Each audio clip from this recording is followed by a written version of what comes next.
For Life would like to thank all of our sponsors. Mountain View Guide Service, J3 Outdoors, Lennon's Lures, Wolf Creek Products, and PCS Outdoors.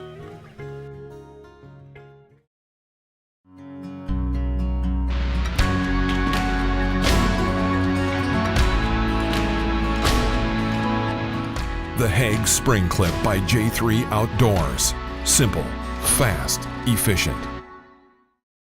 Okay, here we are still in Michigan.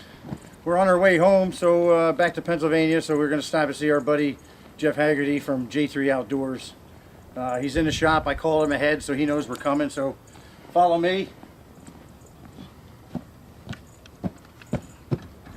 Yeah, how you doing?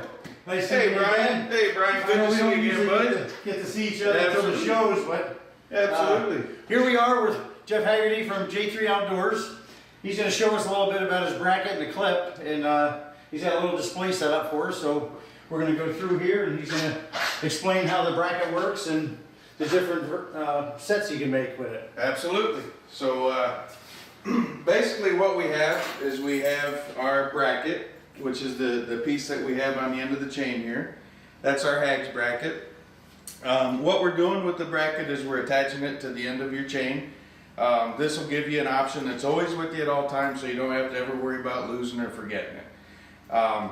Because we put it on the end of your trap chain there, we also added a stake swivel in there, so guys can continue to use rebar or T-bars or something along those lines.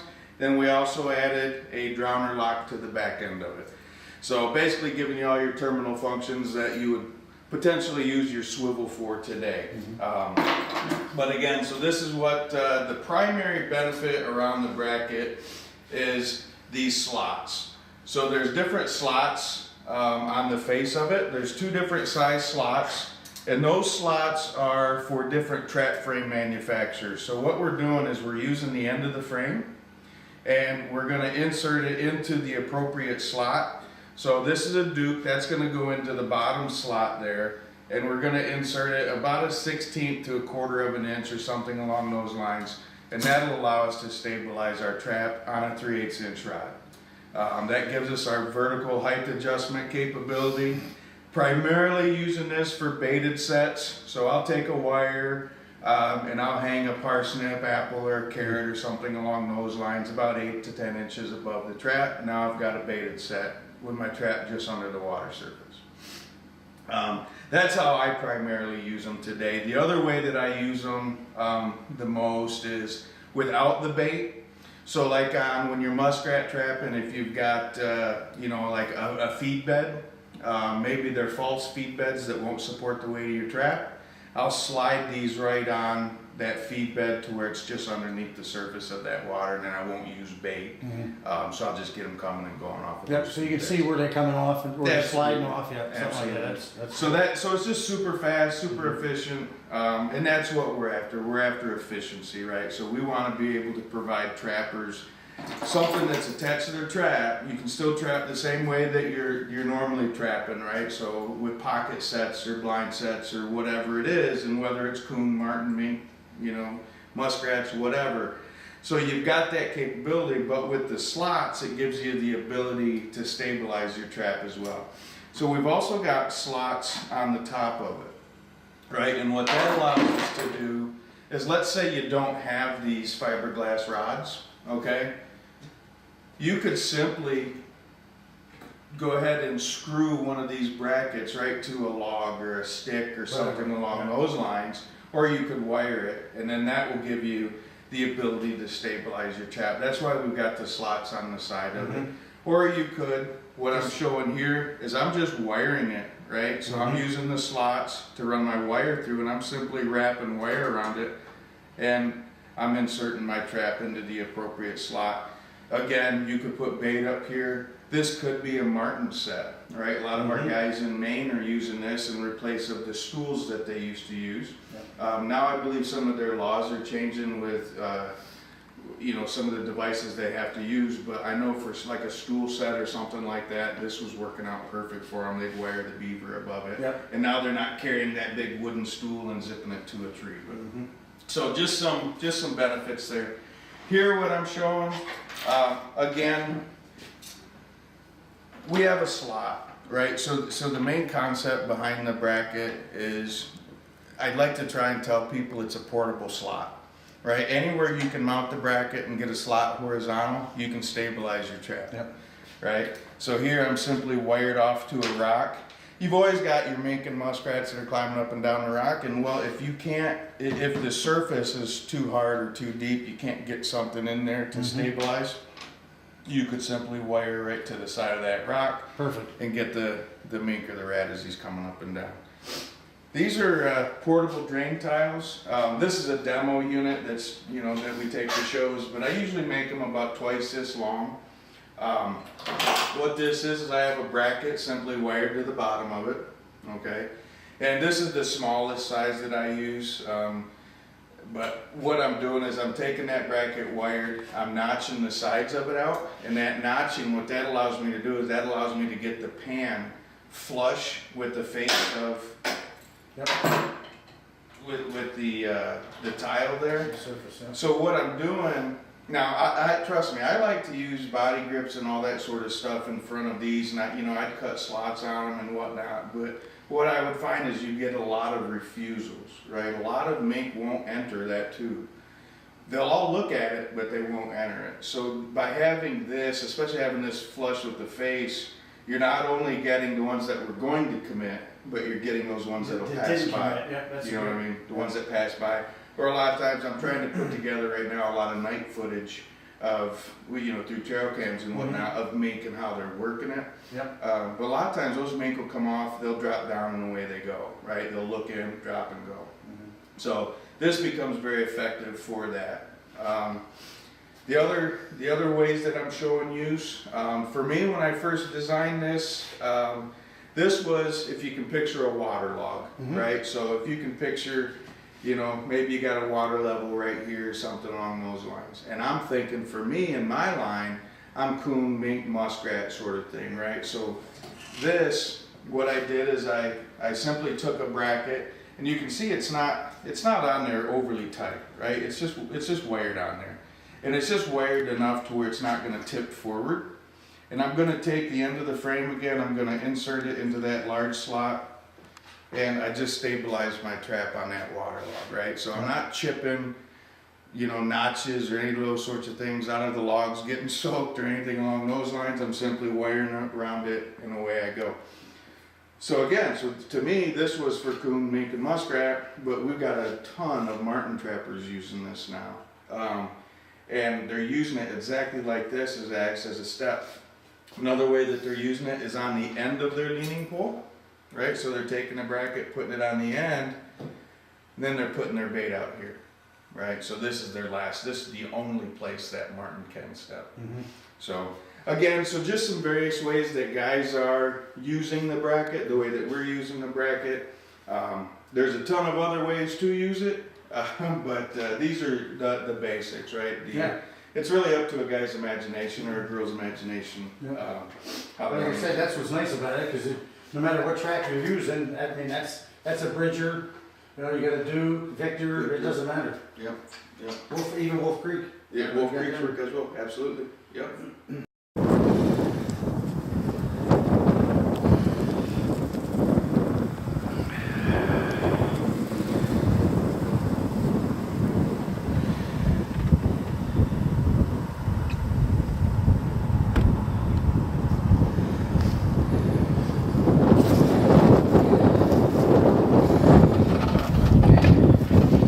makes it pretty slick, putting them little markers on. Thanks, buddy. Yep.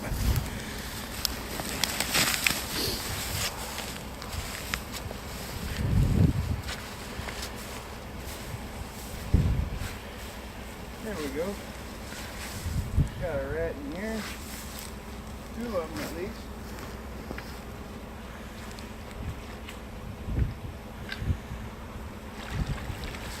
Oh, there's a double. Cool.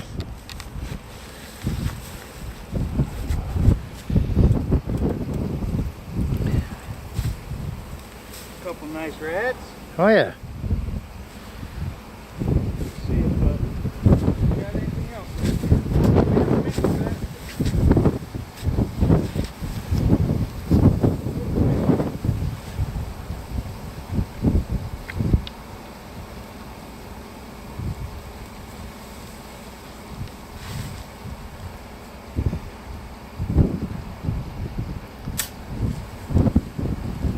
Boy, if you stayed here a few days, you could have some mink, that's for sure. Yeah.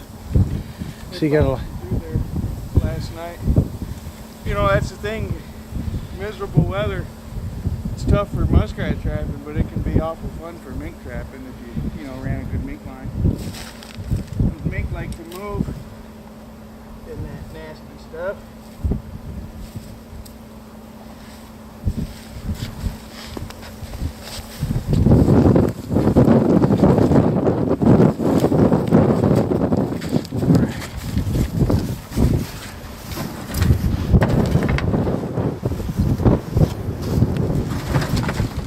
well, that's not bad.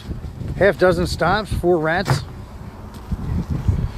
Yeah, I mean, it is what it is. Yeah. But They're all nice rats.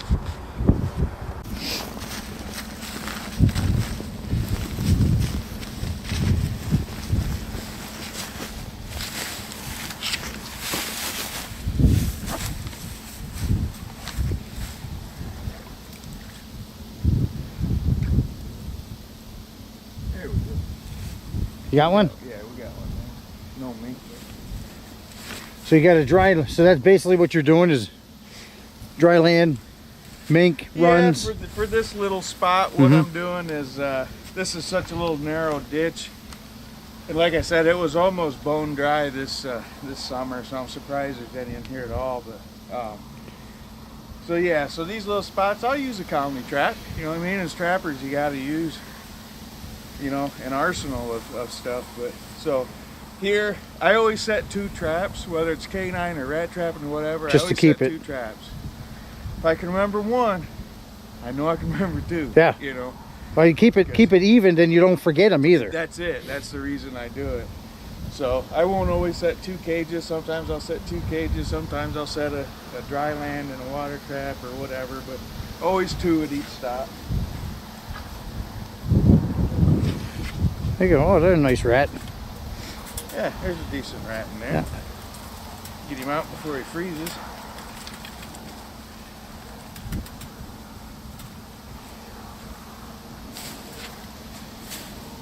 That's, your standard Yep. Michigan rat right there.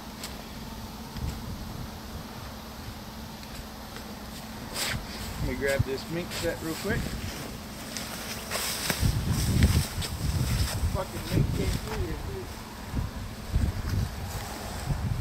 Look at that. Huh. Well, I'm not supposed to swear, am I?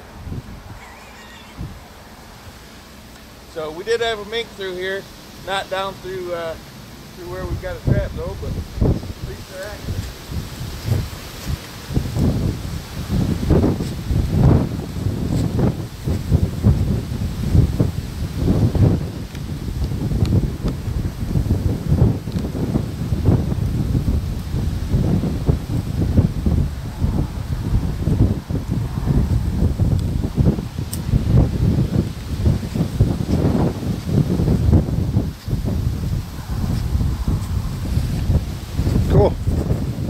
That mink came up there, back in the water, came up on the other side of my trap. That's mink trapping, I guess. Yeah. Oh yeah.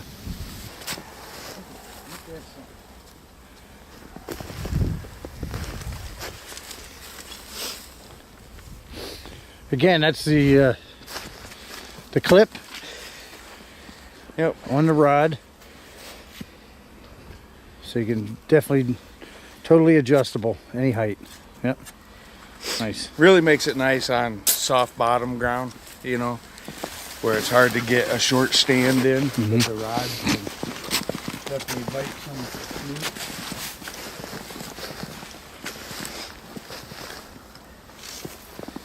There we go. Looks like we got a few rats here.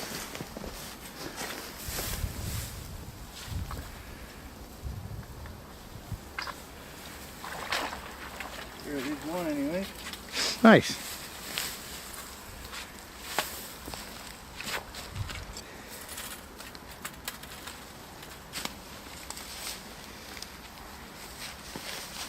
Another nice little rat.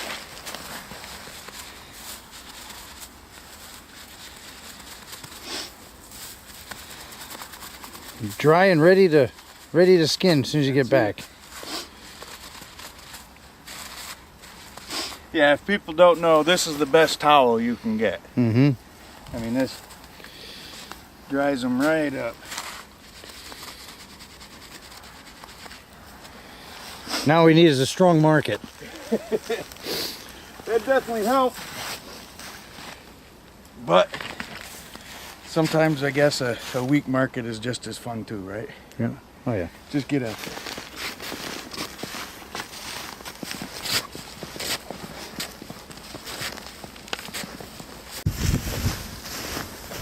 Rat in the colony trap. Oh yeah.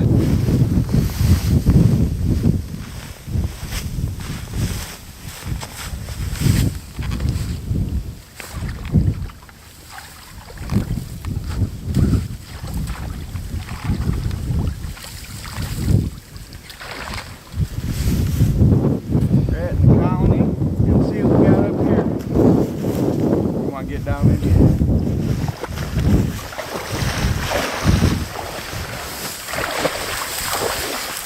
Right up around that next hump there. There's a bottom edge. I'll show you when we get there.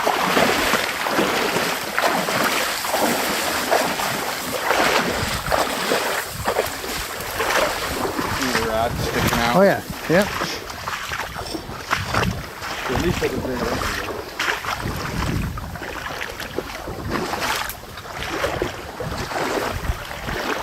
Oh yeah.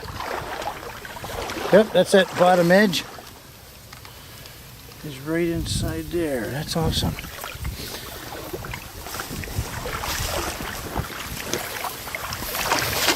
Oops. A little muddy, but Want me to pull it? yeah, go ahead. All right. So these bottom edges, I mean, they're an awesome little set, you know. Well, what's nice is you're going to catch mink or rats. Exactly. You're not going to clog them up with raccoons. Exactly. You're not going to get your coons or nothing like that. But again, you know, that's the trap I prefer.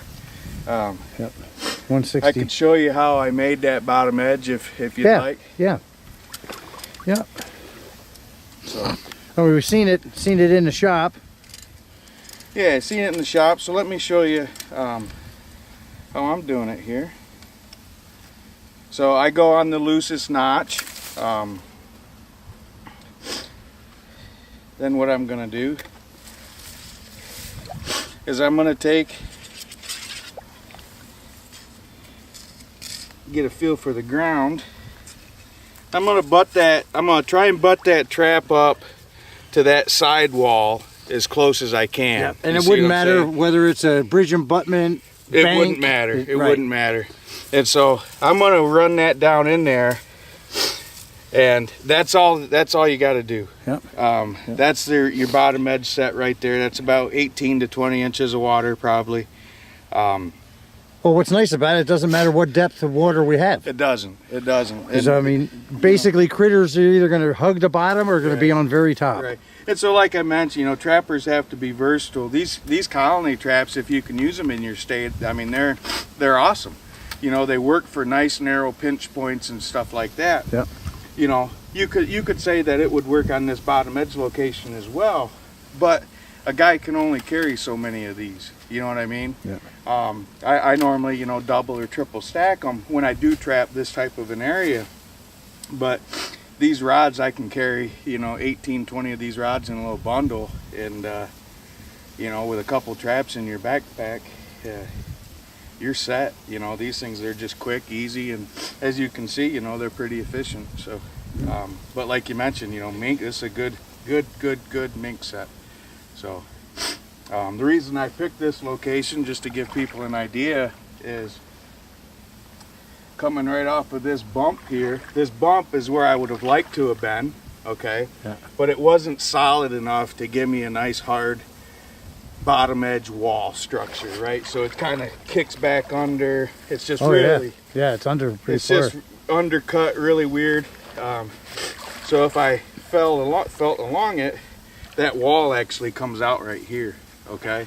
So that's why I'm putting that trap in that location, you know, where this looks like is where you'd want, but feel around a little bit under there and you'll get the idea. But so great set. Yeah, great set. Cool. So let's go check a few more, see if we can't get something on a baited set or something along those lines. Nice.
Yeah, another double, huh? Oh.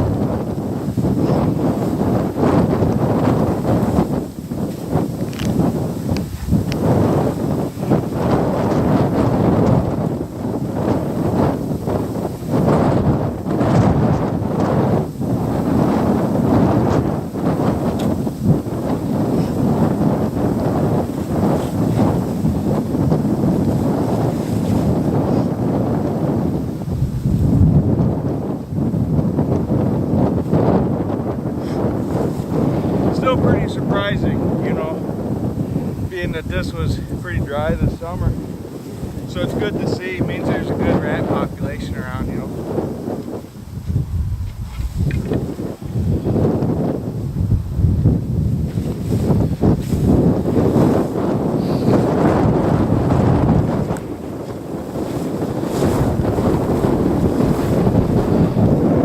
There you go, Brian. It's nice. Oh, this wind.